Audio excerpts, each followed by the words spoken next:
We're live. G'day guys, and welcome to Malts with Mates, where we have a live interview with someone special in the industry. My guest today is Stephen Aitken of Ardbikie Distillery. Stephen, how are you today, dude? I'm very well, very well. How are you? I'm pretty good, pretty chill, having a nice, relaxing day. What are you drinking today as well? That's the big question we all want to ask. Today I'm drinking our 4-year-old Highland Rye. So it's well, technically the second rye in Scotland for over 100 years. The first one was our 3-year. So it's this one here that I'm drinking. So we'll obviously talk a little bit about it as we go on, but just really nice, like kind of caraway, apricot, real nice bit of spice, like kind of more traditional rye than the first one that we did last year. But yeah, it's not too bad. What about yourself? What are you on? Slash. I have a little bit of whiskey from my hip flask. I've got something quite nice in there, and I couldn't take the bottle with me, so I had to, decant it into there and then drink it. It's a difficult life, As long as it's a glass full, then you can get away with it. So anyway, as we all know, you're Ardbikie Distillery, but can you tell us specifically what you do, who you are? Yeah, so I'm the kind of UK brand ambassador for Ardbikie Distillery. So for those people who don't know us at the moment, we are just coming into our 6th year. We've been creating kind of field to bottle gin and vodka with whiskey on the way. So we laid our whiskey down in 2015, and we're aiming for minimum 14-year-old. So it'll be 2029 at the earliest by the time we see it. So I'm hoping that'll be a nice little retirement present for me. A nice bottle of malt. But yeah, so like I say, we're a bit more known at the moment for our gins and vodkas. We've got 4 vodkas and 3 gins at the moment. The whole ethos behind what we do is field to bottle. So everything that's in the bottles we grow it ourselves. So that's how the distillery really started. We were farmers turned distillers. I'm not, because I've never done a day's farming in my life. I'm a soft-handed bartender. But the boys who run the distillery, Johnny and David Sterling, they come from a farming background. Their family's farmed there for about 400 years. But how the distillery kind of came around was we realised there was quite a lot of waste from farming, because we're potato farmers originally. And the boys went away, did a different job, but then when we came back to the distillery, back to the farm, I should say, they realised that there was a lot of waste because we were growing potatoes for supermarkets. So obviously there's a whole kind of wonky veg thing where product doesn't look right on the shelf. It's too big, too small, it's a little bit bruised, but it's still a perfectly good potato. So we were losing about 20% of our crop every year, which obviously isn't ideal. It's not the most sustainable thing in the world. So we decided to make vodka from it instead. So Scotland's first potato vodka, and then that was in 2014, and a year later we put down our malt whiskey. All the barley for the malts grown on the farm is actually malted down at Glen Esk in Montrose, but we grow it all ourselves. And then with our gins, what sets us apart is that we don't use any GNS. So I'm sure everyone will know that there's when you're making gin, you need a base spirit, which 99.9% of other brands will buy that in. It's all made in plants down in Warrington and Birmingham, and it's shipped all around the country at 96.3%. But we thought, with us coming from a farming background, we wanted to do it slightly differently. We wanted to really focus on the crop and the terroir, and making sure we controlled every single process as well. So we'll take our potato vodka, we redistill that with juniper, carling, thistle, blaeberry and kelp, which is all found on the farm, to make Kirsty's gin. Kirsty's our master distiller, Kirsty Black. So there's 2 distillers up there. There's Kirsty Black and Christian Perez. So they're both unbelievable. Kirsty comes from a beer background before she, well, actually a plant science background before she moved into distilling. And Christian has worked in vineyards all around the world. So, all the wine hotspots like California, New Zealand, Arbroath. So he's worked all over there. He's worked in cognac and stuff as well. So, and then when that comes to our whiskey, he's very much the man behind the barrels. I've been up sniffing barrels with Christian before, and it's a real kind of joy to behold. Kind of with them, both of them, like people who are really at the top of their game. It's just really nice to sit and watch. So that's where we have our first two potato products, and then we've got stop me at any time, by the way, if I'm just rambling on. When we started to grow, when we started to grow the barley for the whiskey, we had a go at growing wheat as well. So we brought out our Har wheat vodka, which is like a Zulu wheat vodka, really caramel, really kind of sweet butterscotch, almost like a white rum. And then Aitken, which is created from that using honey, smoked cardamom, black pepper, mace, and juniper, named after the father of the distillery, Alexander Kirkwood Sterling, or Ack, as he was more affectionately known. So that's the boy's dad, he was the boy's dad, and that's where Aitken comes from. We've also got our two kind of flavoured gins, or infused gins, vodkas, sorry. We've got our smoked chipotle jalapeno chili vodka, which is unbelievable. I've actually been getting no end of stick from my mate about it, because every time he's like, "Oh, what did you drink last night?" And I'm like, "Oh, chili vodka and Fanta, chili vodka and Lilt." So he's been ribbing me for that for weeks. He's like, "Oh, it's just a wee chili vodka and soup and stuff." But that's the potato vodka with homegrown jalapenos, which we grow in Napolitano on the farm.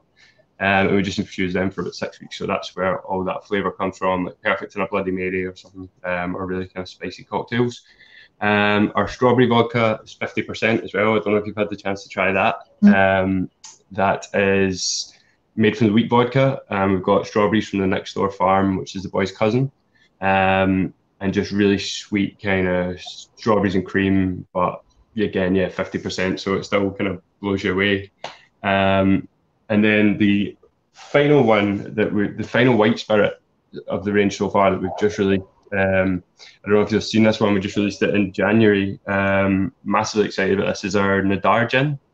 So this is Kirsty's PhD project. It's made from peas. So it's actually a carbon negative gin. So that's something that we're all about up at the farm, is sustainability and traceability, and kind of looking after the environment that we're working with, because obviously that's a real kind of farming ethos.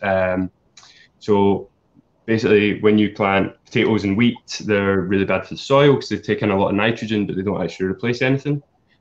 So what we've done by planting peas alongside them is the peas produce enough nitrogen for all the crops. So they're kind of nitrogen fixing.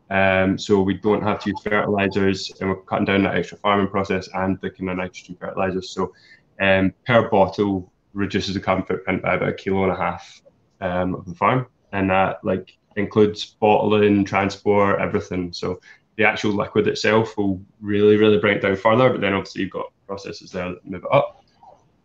So obviously we're here to talk about whiskey. So we have our two, luckily I've got my two full personal bottles, which I say these are going to be putting the kids into private school if they ever arrive.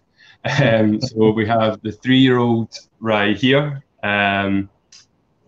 which is the same mash bill. They're both the same mash bill, but it's the first rye whiskey in Scotland in over 100 years. So it's 52% rye, 33% wheat, and the rest of it is malted barley. So it's malt and it's rye as well. And this one is 3-year-old, so it was 2 years in American oak and a year in Pedro Jimenez, which as soon as I hear the words Pedro Jimenez next to whiskey, I just get excited. That's where I live. And then this one, the 4-year-old, which we just released in December of last year, is 3.5 years in the charred American oak and half a year in Armagnac, which again is where you get that real nice kind of spice from, like white pepper, caraway, dates, and that's what I've got in my glass today. And I need it after just talking nonstop for 10 minutes. But No. You can take your sip. It all sounds absolutely fantastic. I think it's funny, when I first moved to Scotland in 2016, I asked one of the guys I was working with, I said, is anyone maturing rye whiskey in Pedro Jimenez? Because I love the idea of the spice from the rye, the spice from the PX coming up. And he said, I don't know. I don't think anyone in the world is. And I think that would have been at the same time that you guys were maturing. So that's pretty great there. Yeah, so we... I guess as well, you go ahead. Oh, sorry, I was going to say, yeah, we put ours down in 2015, our rye. And since then, since we put that down, there's been a few people experimenting with rye. So like Inchdarney, Bruichladdich have rye in the barrel, Lone Wolf as well. But luckily, with the space we have on the farm, we got like a 2,000 acre farm, so we had plenty of space to try things out that other people don't really have that opportunity to do. So we were a little bit ahead of the curve, and ours was released, I think, the same year as a lot of theirs went down. So we're kind of, we're a little bit ahead, luckily. So yeah, but I mean, rye was obviously used in Scottish whiskey a long time ago, but it's not been done for, well, yeah, 100 years at least. So yeah, well, you could obviously say that historically it was definitely done for a lot longer than it wasn't, because you distilled what you had. I guess as well, you call it is classified as a single grain. Now, I understand that the Scotch whiskey regulations may not include rye whiskey. Do you think at some point in time in the future they might expand to include rye, and you could label it as rye Scotch or Scotch rye whiskey? Well, I would like to think so, as more people start using rye again, because you would hope that obviously as rye is more readily available, it becomes more of a kind of domestic product, if you will. But it's I mean, the lucky thing with us is we aren't part of the SWA, so we kind of got around that a little bit. But when we certainly weren't when we launched it, but when we were launching, we had kind of letters through from 10 different people, like, what the hell are you doing? And we're like, no, we followed these rules. So that was quite entertaining for a while, just watching Twitter and everyone melting down about what we were trying to do. Well, I guess that's a big thing as well. The community has a large voice. Was there a lot of pushback when you announced that you were doing rye, or when you first released it? What was the reception you found? I think, well, because when we actually released a 2-year before that, so we released a 2-year kind of rye spirit, which was 100 bottles at £100 to raise money for MND. So people knew we were doing it, so we were kind of prepared for it. But yeah, there was still quite a lot of kind of, wouldn't say backlash. I think just people didn't really know how to deal with it, and they were kind of that initial shock. And then once we kind of explained, this is how it's been done, this is what we followed, they all kind of started to kind of come around to it. But it's been really well received from anyone who's tried it, and a lot of kind of whiskey purists who have let it try it have been kind of shocked, and you can see them before they taste it. They're like, oh, Scottish rye, is it? Right, very good. And then they're like, all right, yeah, fair enough. always quite nice to see. No, it's a great idea. And of course, rye whiskey is growing and growing through the world. You've got, obviously, America and Canada are producing a lot of rye whiskey. England is doing a couple of ryes. A lot of Europe is doing rye, so it is growing. Do you think we'll see in the future any other unknown or seldom known coming from Ardbikie? Sorry, kind of broke up a little bit there. Sorry, unknown.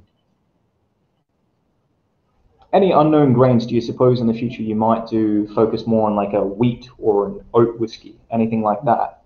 Yeah, there's so every time I go up to the distillery, I kind of trip over another barrel with some little experiment that I'm not allowed to talk about on it.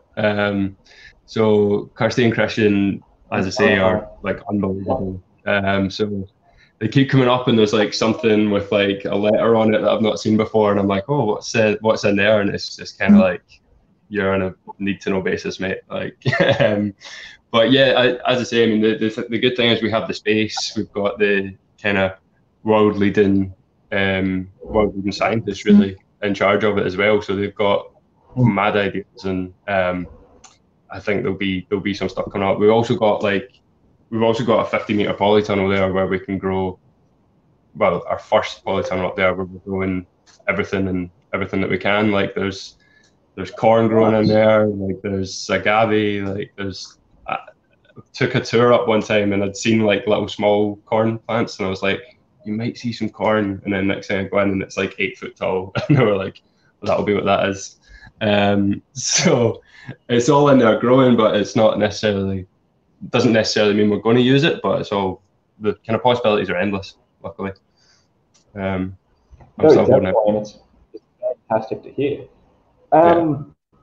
Moving away from your whiskey now, I do want to ask a little bit and talk a little bit about you, because you've had kind of a fascinating career. You've moved through bartending, bar management, brand development. I think you did a stint with a phone company, I think I saw. And with Ardbikie, you've been brand ambassador, Scottish sales manager, and now you're the UK sales manager. How have you moved like that through the industry? Where do you really come from? Was this always where you wanted to be? Yeah, sort of. So I did advertising at university, and 4-year advertising degree. All I really learned was that I didn't want to work in advertising. So I kind of disappeared off to Australia for 2 years after doing like 6 months on a bar and back home, and just flitted about doing different bar jobs and kind of fell in love with it there. So I've worked in a couple of bars in, well, kind of dive bar in Melbourne, the rum bar in Early Beach, and then I came back and I was like, oh, I'd love to stay in the drinks industry. So I ended up working for one of the big boys. Can I just quickly ask, what was the dive bar in Melbourne? The Curtain. I'm from Melbourne. Oh, is the Curtain up on Lygon Street? Oh, I passed it a few times. I don't think I've ever gone in, but you get a lot of dive bars. Sorry. It was gigs on every night. Cooper's Pale, like the closest I got to a cocktail was like a vodka lemon lime bitters. It was amazing. Like, I absolutely loved it. So I was there as cocktail bar in Perth as well, and then it was great, man. Like, I mean, sorry. Yeah, I was gonna say, like, cocktail bars have been my kind of bread and butter, but like, see, working in a pub or a dive bar is just such a different animal, and I absolutely love it. But then, yeah, I came back from Oz, kind of dragged back from Oz, and ended up working for one of the big drinks brands for about a year, kind of on contract, which didn't go quite as well as they kind of ended the partnership with people who employed me, and then I ended up working for P&G for a bit, which one of my best friends described it as a tampon photographer, because part of my job was to go in to supermarkets, make sure all the displays of Always and things like that and Gillette were all sorted. So yeah, that kind of scunnered me on the whole affair, and I got a horrible office job. But one of my best mates who I was living with in Edinburgh, he was a GM at Voodoo Rooms. So he was like, oh, do you want to come in one day a week during the Fringe? And I was like, yeah, cool. And instantly fell back in love with the drinks industry and worked there for 3 years and did Ardbikie one day part-time just round Leith. And then luckily we had a few ambassadors on a kind of ambassador program. Luckily I got taken on full-time. And then within that year, I was East Coast, so I was Aberdeen to Newcastle. And then within that year, Ali Shaw, who worked above me, he moved on. So yeah, luckily stepped into his role. So it's been it's been quite a ride for the last couple of years, but it's been brilliant, and like absolutely love where I am today. Like get to drive about or fly around Europe, chatting to people about whiskey and gin and rum. So it's not rum, sorry, vodka. So could be a lot worse. No, it really is fascinating. And I guess as well, because you have come from that bartending background, for any bartenders who are watching this, could you give them any advice if they want to move into a brand ambassador position? What could you tell them to help them out? Just go to every tasting that you can. One of the things I loved when I was a bartender, and one of the things I miss now, is random Wednesday afternoons. There'll be some distillery holding, like with a brand ambassador in, just having 6 or 7 malts, and you can go and learn and listen to them. Yeah, just that, and learn, like, enter competitions. I'm probably the only bartender that's never competed, which is mental. I've entered a few, but or forgot to enter a few. And then next thing I know, I'm sat with Ardbikie judging them, and I'm like, well, you guys make much better drinks than me. Yeah, and just learn the brands, and talk to everybody who comes in your bar, basically, because you never know where it's going to lead, and just kind of be as visible as you can. I think is the kind of main kind of tip. Sometimes I think when I was starting back in Edinburgh, I was possibly a little bit too visible for the wrong reasons. So I had to kind of calm that down a little bit and stop taking every sample at every tasting that I went to. So just been. It's a great industry, and everyone's all pals, and everyone knows each other. So just make sure you're sound, basically.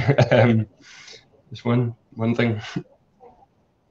Yeah, no, it's great advice, because bartenders do have all that knowledge, and we want them to. A lot of them want to move on, and it's great to hear from someone like yourself who can help them out. Yeah, I guess with that bartending background, especially from the Voodoo Rooms, which has a great cocktail list, do you utilize any of the Ardbikie brands within cocktails? Yeah, constantly. I mean, it's still a massive part of my role, is like kind of cocktail development, and whether that's for events or for social media, or we do quite a lot of like bar takeovers, where we'll do like a collaborative menu with the bar. So yeah, I think it's I wouldn't say you necessarily have to have been a bartender to be a brand ambassador, but it massively helps just to have that knowledge of how to put a drink together and how to run a service as well, so that when you go do a takeover in a bar, everyone's not just like, oh, who's this idiot from this brand that hasn't cleaned out any of the shakers and can only make the one drink that you come up with. Do you know what I mean? So it's yeah, definitely. I mean, it's I use it kind of every other day, which is great. It's good to kind of keep the kind of head in the game with it, which is always handy. Yeah, nice one. I'm definitely going to try at some point in time. I'm going to try that drink you mentioned at the start, the chili vodka and Fanta. Oh, honestly, quite like the sound of it. Chili vodka, Fanta orange. It's amazing. If Liam Grogan's watching this, then that one's for him. I'll make sure to try and find and send him a video, just that bit. Yeah, I'll make sure he sees it. We'll make his day. Oh, but yeah, I mean, it's also the good thing as well, is obviously there's always stock in my house. So, and there is always a need to kind of practice stuff. So I'm not necessarily just sat in the house tanning all the stock, but like there is always a need to kind of come up with a drink or think of something. And it just keeps you in good stead with, as I say, with bartenders as well. When you go in and you can suggest a drink to them rather than just tasting notes of the product, you can say, like, it's really good in this, or do you want to make one of these to try how it is? Makes things a little bit easier. I think that was always, because I did bartending for many years as well, and it was the worst brand ambassadors were the ones who would come in. They would tell you the tasting notes, but they couldn't make a drink. They weren't sure on what you would do with it, and especially if they didn't have a sample. I know that sounds really petty, but oh yeah, if they want you to, you have to try it. You have to know what you're selling. Yeah. And when they can't let you know, that's kind of a man. Yeah, no, I'm going to sell this. 100% that, and that, and when they come in on a busy Friday night trying to talk to you. It's like, so where did you work in? Say again? Were you in any bars over here in Scotland when you were here? So when I was in Scotland, I kind of graduated. I moved away from the cocktails and I worked for the Scotch Malt Whisky Society for 2 years, up in Leith. So I was in Leith for 2 years, and I was doing the tastings for Scotland as well, Nice. going all about, and that was fantastic. I absolutely loved it. And the main thing I miss about that is literally knocking off work and sitting down with, whoever you were finished with, sit down for a knock-off drink and try a really nice whiskey, because when you work in a whiskey bar and you've got all those options with you, you can't try them all, obviously, but just day by day, week by week, you gradually pick your way through, you find your favorites, and some of the stuff there was amazing. Yeah, that was absolutely, I loved that. That was brilliant. Yeah, that was one of the best bar jobs I ever had, was the rum bar in Ardbikie, and I think at the time they had 450 rums. So I kind of walked in like, I'm going to try all of these. I got nowhere near all of them, but like just every day, just like, I'll try this one, I'll try this one, I'll try this one. It's just such a good education as well, apart from the free baby. No, I do know what you mean, because if someone comes in and says, what's that one like? You do need to know what it is. So trying everything you can within reason, and to try keeping sober as best you can. It's something that everyone does need to do. So if any bartenders do watch this, by all means, drink as many cocktails, drink as many spirits as you can. Not to get drunk, but just so you know what you're selling. Yeah, and make sure there's Ardbikie in them as well. Make sure there's Ardbikie in them. I mean, of the cocktail range that you have, what would be your favorite or your go-to Ardbikie cocktail? It's got to be a Negroni with Nadar for me.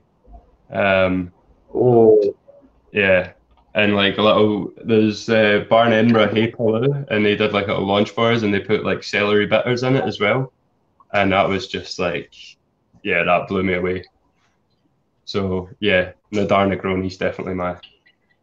Or if I can ever afford it, a Manhattan with a rye, but that's very few and far between. I can afford one of them. I mean, that's something that we have seen, is that your first release and your second release did cost more than others. And I don't want to get into it, because I think the whiskey industry and the whiskey community understands that the way you're doing things, the sustainability, you're making something that we can look at it and go, that bottle is offsetting carbon emissions. So by all means, we'll pay a bit more. I think a Manhattan with the Ardbikie rye, if I do see anyone who's got that, I think I'm going to have to, step up for a little bit and then buy that, because that'd be a great way. When this is all over, like I'll sort one out for you if you're over. I was just going to say, with obviously the 2 releases we have so far, they are that little bit more expensive. These are still limited releases that we've done. So the 3-year-old, we did 990 bottles. The 4-year-old, we've done 1220. And now with the kind of rye, you don't really want to necessarily age it over 5. So what we have left, like the next release is going to be a much larger release. So that price should come down as well. Can't say what to yet, but it'll be more competitive. So that will be.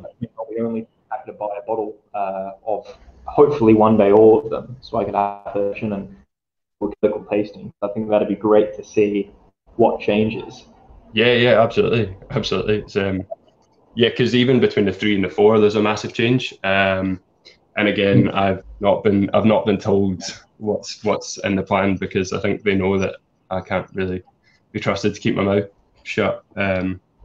So I'm sworn to secrecy until I'm allowed.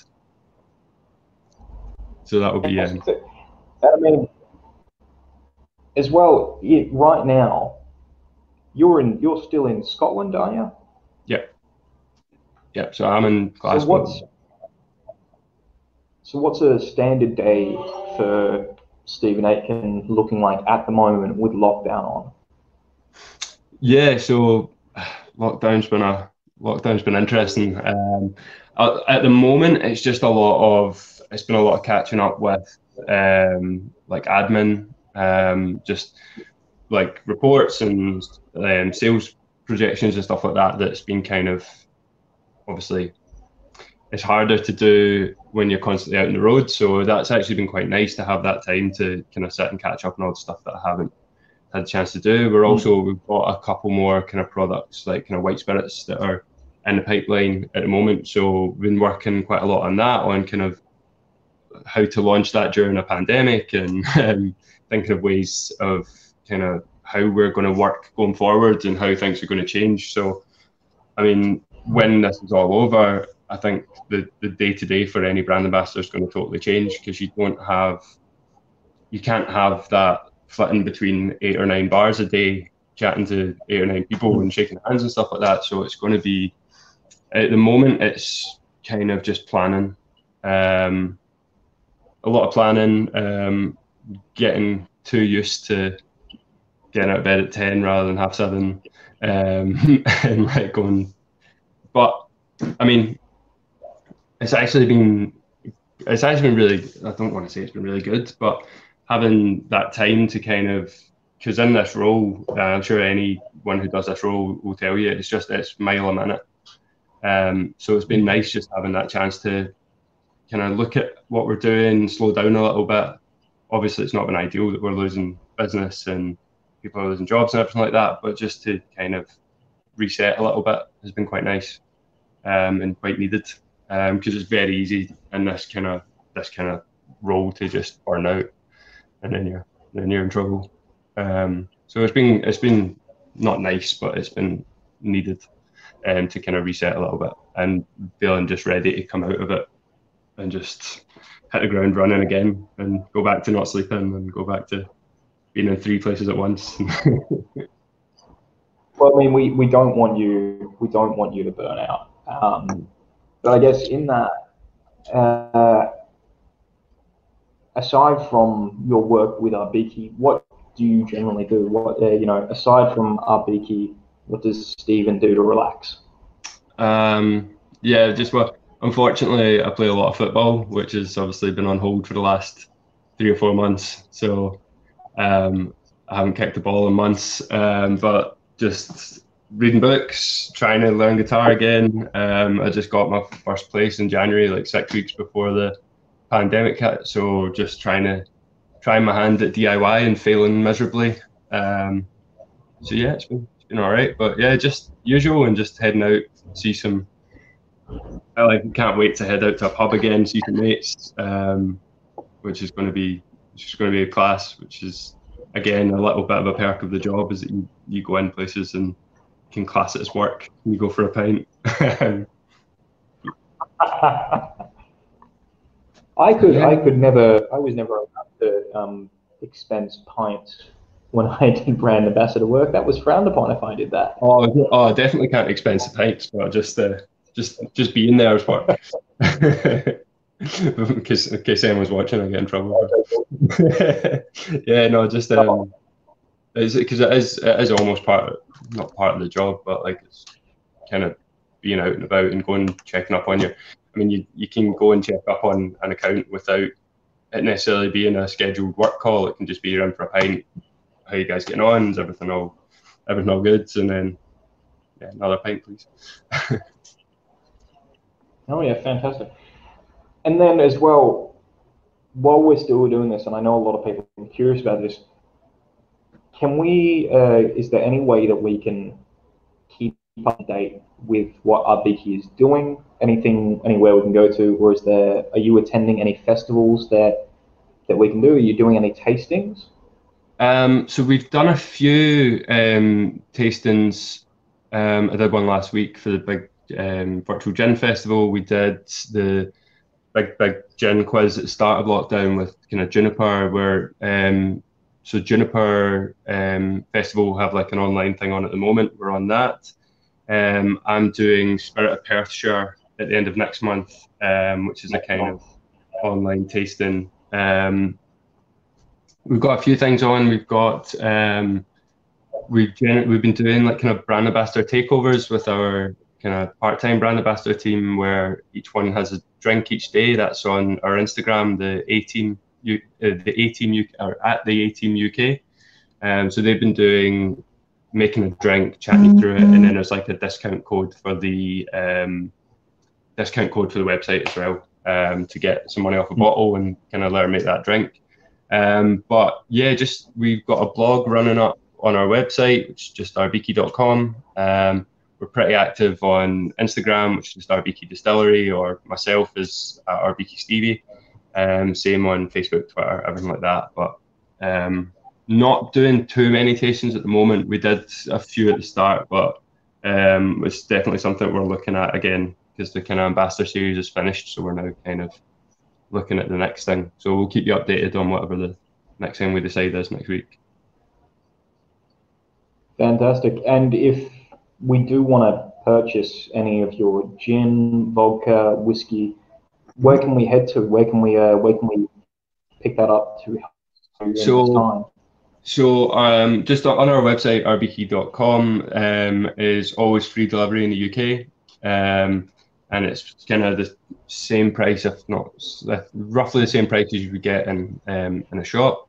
But Glasgow got Good Spirits Company, Edinburgh got Malt Mungar, Royal Mill Whiskies, we're on Master of Malt, we're on the Whisky Exchange, kind of most kind of independent retailers will have at least one of the spirits in, or can quite easily get it if they don't have it in. And let me know if you see someone that doesn't have it, so I can go and get them told. We'll make sure to try and fix them up. Yeah. And that's the bone, that's the structure of the little malts with mates. That's the hard part. Now comes the fun part, where we're going to move into the quiz and the anagram round. Yeah, I was. So I've got a couple of quiz questions. Yeah. Some of these earlier and kind of panicked a little bit, so we'll see how we got on. Don't worry. I think do you have a pen with you? Did I see that? I do, yeah. I've been, it's a really bad habit of scribbling away. I've always got to be holding something. Yeah, don't worry. I like that. Don't worry. All right. So first I'll do the kind of cocktail spirit questions. And the first one I've got for you is, what years was Prohibition in the United States? Well, I know it was the 20s, but that's... Nah, pass. I know it was the 20s. To anyone who's watching... Sorry? To anyone who's watching, by the way, feel free... to anyone who's watching right now, feel free to answer in the comments. I mean, 20s, I'll give you... It did start in 1920. Do you want to take a stab at what year it ended? Ballpark it. 26. Yeah, I'll go. I'm never going to be able to show my face again. And it's don't worry. This is it's going to also be 1933 is when Prohibition in the States ended. Yeah. Don't worry about it. Look, I will give you credit for that. You knew the year it began, and not a lot of people know the year it ended. I hear 1926 for a couple of times actually. I don't know why that specific year. Maybe that's when the government turned a blind eye to all the illegal distilling that was going on. Maybe that's what happened. Yeah, I'm gonna pretend I knew that. Yeah, I definitely wasn't just a stab in the dark. All right. Can you tell us what the ingredients of an Irish coffee are? Yeah, so Irish whiskey, um, brown sugar, espresso, and well, whipped kind of double cream and water, I suppose. Yeah, bang on. If you want to take a stab at some extra points, you could, if you know the origin of the Irish cream, of the Irish coffee, sorry, of the Irish coffee.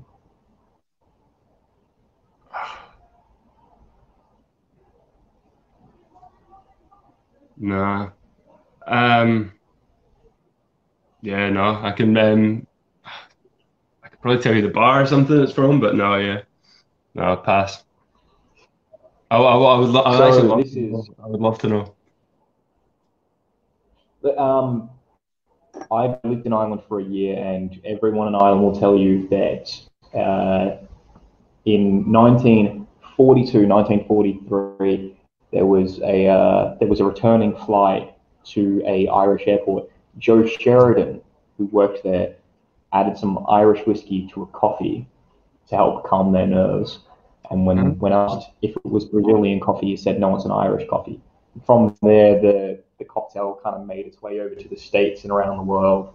So I've got, Nice. I mean, Yeah, I've heard a lot of different stories. Yeah.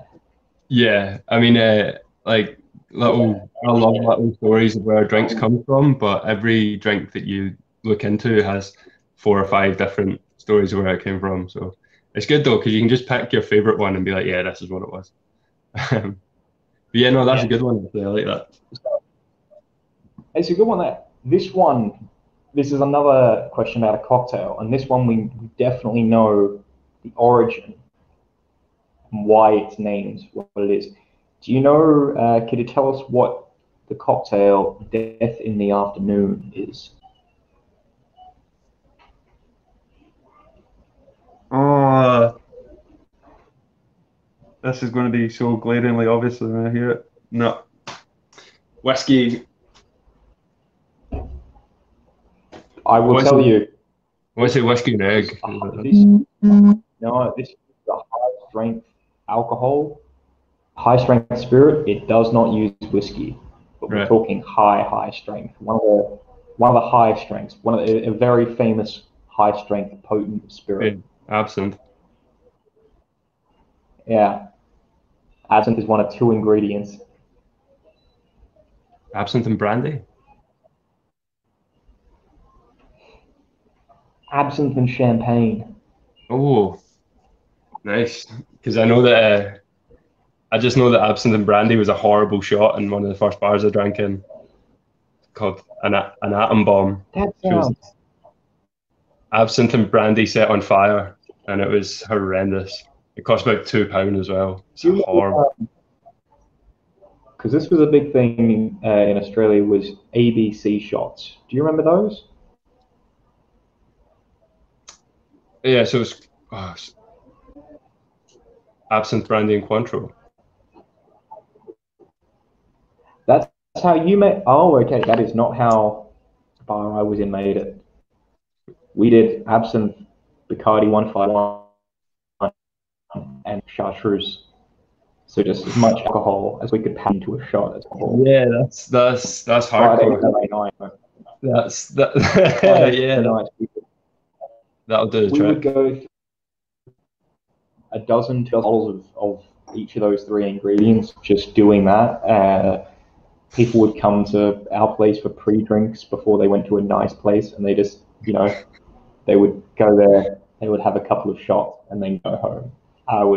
It was awful. It was awful My stuff. my stomach's going just thinking of that there. That's whoa. Uh, Weirdly enough, actually, I spoke to my sister in Australia this morning, and her fiance recently bought a bottle of Bacardi 151, which has been discontinued. Yeah. And he told me he's going to use it to make his own ABC shots. He just needs to find some absinthe and chartreuse. I remember we had You guys. Uh, I was gonna say we had a stag come in one time saying like, "What's your strongest rum?" And it was a Stroff 80. and he just like, Oh, well, what can we get the stag? And it's like, oh, I can give him a Stroff 80, and honestly, like, he had it, and that was it. Like, right, cool, game over, mate. Like, see you later. I don't know why people do it to themselves. Like, yeah, I look, bought myself a bottle. I bought me and some mates for New Year's one year. I bought a bottle of Stroff 80, yeah, and I cracked it on New Year's Eve. And my mate, who was over the other side of the room, could immediately smell it because it smells like vanilla and turpentine. yeah, That's what it smells like. And smell it, and he yeah, said, "We're not drinking that." Poured it into a plastic cup with some Coke. Had a couple of sips and thought, no, we want to be alive tomorrow. We yeah. left the plastic cup. The next morning, it had melted through the plastic. I was gonna say that, yeah. I Oh, mean, man. took all the lacquer off the table as well, I would imagine. I mean, Yeah. it wasn't our house, so it was probably a good thing because none of our furniture was real. Oh, But man. Yeah, all it's I not. could think was, what is it doing to our inside at this point in Yeah, time? it's not. It's not Anyway, enjoyable. anyway, We digress. to anyone who's watching this, probably don't buy a bottle of Stroff. Maybe don't Yeah, do an ABC cocktail. yeah, wouldn't I do recommend it. ABC shot. We do recommend Ardbikie cocktails. Those are fantastic. Yeah. Anyway, one more quiz question for you. Okay, I'll have to get this one right. And this is kind of a fun quiz question. It's a fun quiz question, but it's also I'm curious as to how you make them. Okay. How do you make an old fashioned? Okay. So I think I learned this slightly different from a lot of people. But I like to think this is the best way of doing it. So I will. I actually quite like it built in the glass. I know that a lot of it is in the mixing glass over a big ice cube, but I like to sugar cube in there, bit of bit orange bitters, Angostura bitters, and then rather than soda, just a little touch of whiskey to start that. Start that all up. Bit of ice, shot of whiskey, stir that till it's diluted. Another shot of whiskey, bit more ice, and stir that up, and then little orange twist over the top. I've had quite a few debates about whether or not it should be done in a mixing glass, but personally, that's how I like it. And I'll be completely honest with you. That's how I learned how to do it as well. Yeah. And I do think it's the better way. And especially when someone says you've got to make it in a mixing glass, you've got to use sugar syrup, and you're meant to stir it. I have a lot of people tell me you only stir it 18 times each way. Yeah. You stir it 18 times clockwise, 18 times counterclockwise. I thought that sounds really like you're only doing this for the customer's enjoyment. You are not doing this for the cocktail.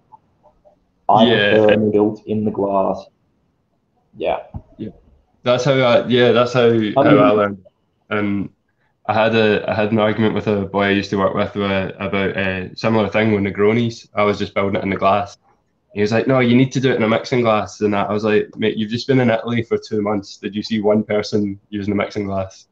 He's like, "No, it's supposed to be 2 stars with your pinky, and that's it, ready to go."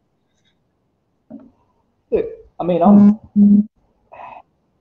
I do think that the mixing glass has become so prevalent in cocktails, and I know I'm going to get messages about this from my bartender. They're going to tell me, no, it's become prevalent, and it is kind of, in a lot of cocktails, it is not needed. It's an extra step that uses more time, creates more things to wash, and it's purely there to show up with the mixing glass. I am not a fan of the mixing glass.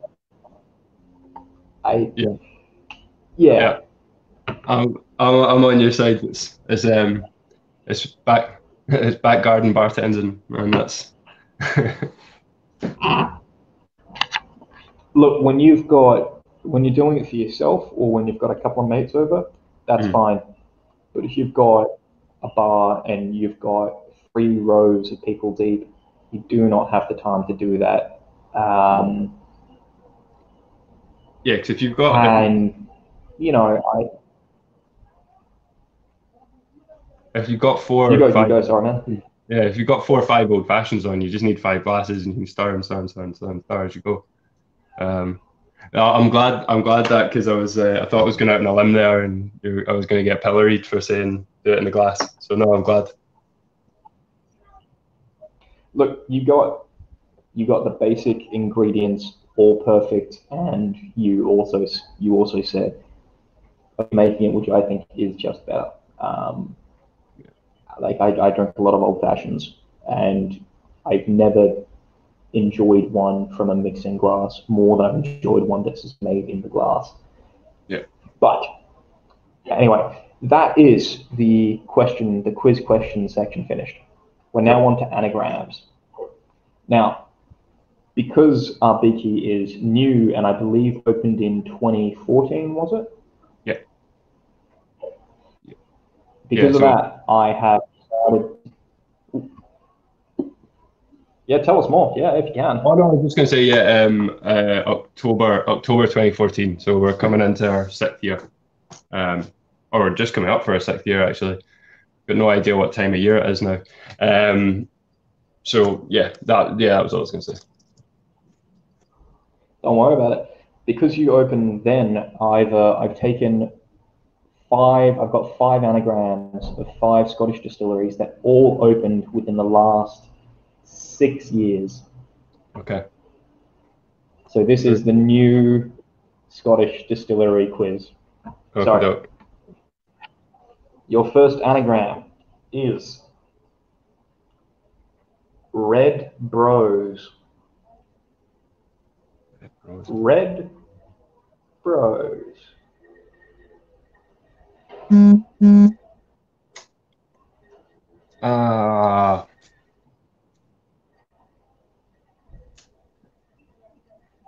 sure I've seen this.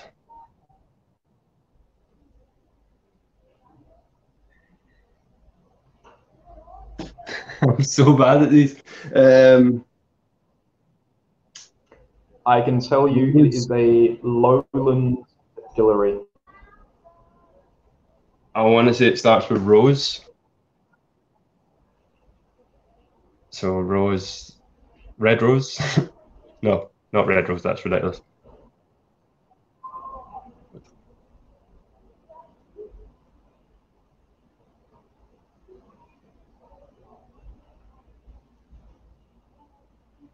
No, not got it. If I tell you it opened in 2018, would that help? If I tell you it's close to England, would that help? Oh, Borders. Borders Yeah, Distillery. the Borders Distillery. Yeah, of course. This is why my countdown career never took off. Say that again, sorry? That's why my countdown career never took off. Oh, look, there's not a math round, but I can bring one in if you want. It's not going to be fun for anyone, and I'm awful at math, so I won't make you work. Yeah, I'm even worse.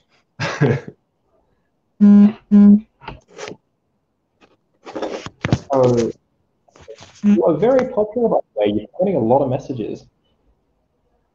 Oh, good. How did they not get Borders? I'll go and check. I'll pour my. I'll get a beer later and check them all. I will be reading them constantly. Don't worry. You're all good, dude. You're all good. For self-deprecation and narcissism reasons. So, your next anagram is a hard Eon. This is a brand. This is a 2018 distillery.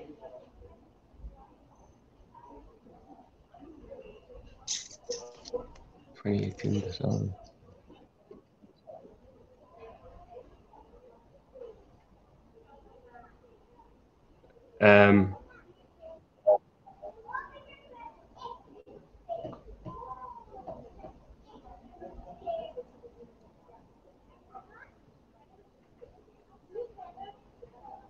No, I was going to say Edward Dower, but it's not, and it's definitely not. That's also the wrong region. I will tell you, this is not Speyside. Okay.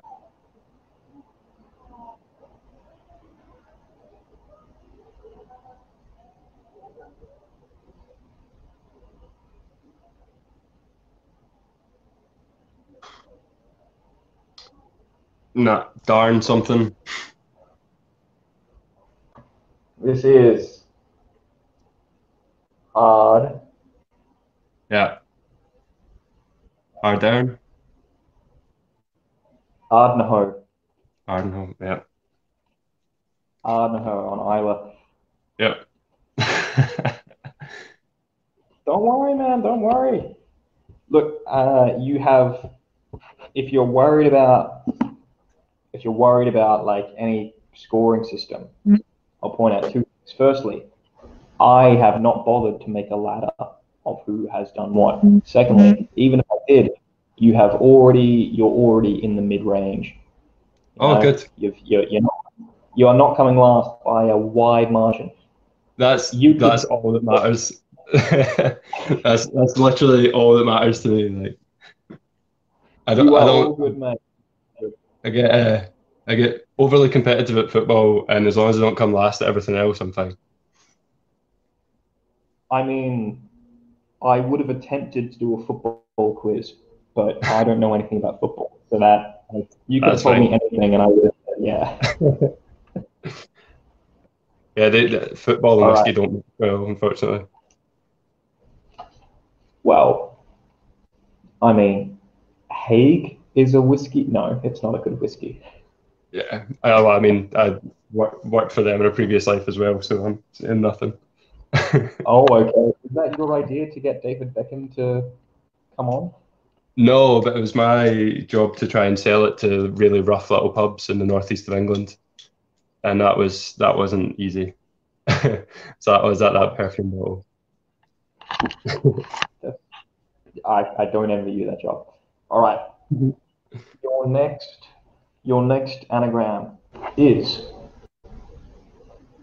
hot airbag. Now I'm going to give you a clue with this one,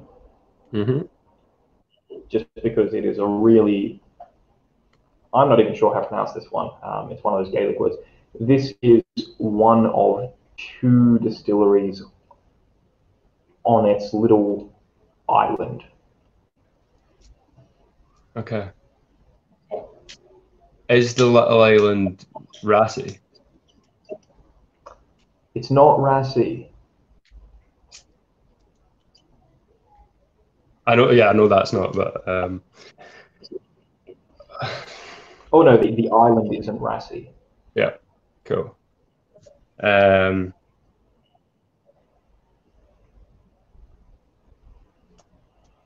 feel like I'm going to kick myself when I hear this one. Yeah, no, pass again. Is anyone been getting them? Has anyone in the comments been getting them? No, for some reason people don't know the newer distilleries, which makes me feel bad. Because I've lumped you with all the difficult anagrams apparently. This is Toravaig from the Isle of Skye. I'm not going to kick myself because I'll attest that I don't know much about them. I'll be honest, I know none about them except that their name is Toravaig. They were opened in 2018, and they're on Skye. All right. I'm going to get a bottle now. Second last. Get a bottle and tell us what you think now. Yeah. Second last, you mentioned this distillery. At about 10 minutes in, you mentioned the name of this distillery. Okay. It is Low Felon. That is Lone Wolf. That is Lone Wolf, yes. Yeah. Lone Wolf Distillery. Apparently, their Yeah, if I could figure out how to play sounds through this, I would play you the Rocky sounds. You know, Don't worry, I'll play it. I'll play it and go run up Cathcart Road with it.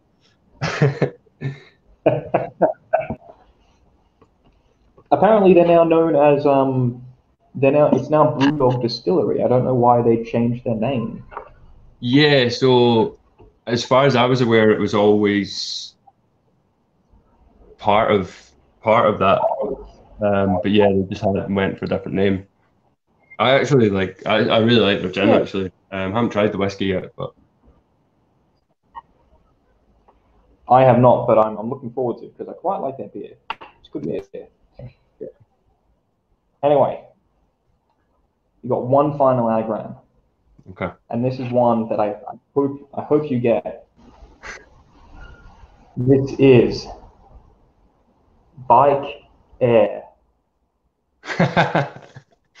I have no idea. No. Is it Ardbikie? It is Ardbikie, yes. Good. I would be flabbergasted if that was something else. It would be that would be a good one. Don't worry. I always like to put them, the distillery that I'm talking to on there. Yeah. There has been one or two times where someone has taken like a decent 5 minutes and then gone, I don't know what it is. That was Which is always interesting. that was my fear. Like that. No, you did grand, dude. You did great. You're definitely in like the high medium category. That's all I can ever hope for. I will admit these were some of the harder anagrams because they're not as well known distilleries. So I think we could like bump you up a few spaces there. You did awesome. Like the old Top Gear when they get like a wet lap, like that kind of thing. I actually, when I first conceived this Malts with Mates broadcast, I described it to my partner as it could be really fun. It would be like, you know, a wiki version of Top Gear, and she said that's a stupid idea. Just don't do that. I need to bring in a cool wall and everything. Like, oh my god, one day. If you did, Anyway, get me back on. if I do, I will get you back on, and we'll definitely do it again. Thanks so much for coming on. Having you on here today was fantastic to hear about you, to hear about your distillery, to hear about the whiskey. And I guess what I want to ask, the final question is, final two questions. Is there anything else more that you want to add? And what do you think we could do as a community to help the industry at this time? Yeah. And I think I've not really got anything more to add. It'll be the usual when I come off, I'll think of things. But in terms of helping the industry, I think that people have been brilliant with it. I mean, I think people really understand how hard this has been on the hospitality and the drinks industry, and they do kind of really want to help out. So I think really what I'm hoping for kind of as a whole is that a lot of people will take on the kind of buy local ethos that they've had in during this lockdown and kind of extend that to shopping to your local distillery, going to your local independent pubs, buying from local distilleries, buying from independents. The actual drinks industry itself has been doing brilliant. It's been really nice to see everybody kind of clubbing together and everyone doing kind of trying to kind of keep things as normal as they can be. For example, like the Gate in Glasgow is doing bespoke cocktails where you send them in the flavors you want and the spirit they want, and they'll make you one up. Like 5 March are doing takeaway cocktails. Tiki Bar's been donating to the food to the NHS. And then like over in Edinburgh, you've got like the Nauticus and Panda and Hoot Redeemer guys all doing takeaway drinks, and everyone's doing takeaway food. But I think the fact that a lot of people are ordering that more than thinking, oh, I'll go and get a bottle from the supermarket that's cheaper, that they're actually buying drinks from their local independents, which is great. And hopefully that continues, because that's what we need at the moment, is everyone to just yeah, everyone just rally rounds, and it's going to get better, and everyone's wanting to open up and get everything back to normal. No, it's fantastic to say. We want people to come together, and we do want people to be supporting those small guys and support the local. But that is all the time we have today. Stephen, it's been absolutely amazing to have you on. Thanks so much. Man, it's been great. Oh yeah, when all this is over, we'll catch up somewhere for a pint, well, for a whiskey. Let's be honest, and we'll see if we can't get a few things going. But to everyone who watched, thank you so much for watching. Ooh. I've just remembered the one thing that I did have to add in terms of our distillery. When this is all over, we are building a visitor centre. So hopefully by the end of the year, we'll be able to have people up to see what we're doing. Pretty big, important thing that I forgot. So come up and see us. We'll be doing tours. We'll be doing, you can get bottles, you can see what we're doing. Because at the moment we're a working farm, so hopefully by the end of the year, we'll have visitors up there. So I'll see you up there. That'll be fantastic. We'll definitely, I'm sure we'll have a lot of people heading up because so many people are so interested. So by the end of this year or next year, we can go and visit Ardbikie, we can see everything, and we can get to know the guys behind the Rye. Absolutely. Stephen, thanks for coming on today. Thanks to everyone who's watching. I've been Some Whiskey Bloke, and this has been Stephen Aitken. Anyway, thanks very much. Cheers, guys. Cheers. It's empty, but cheers. Bye.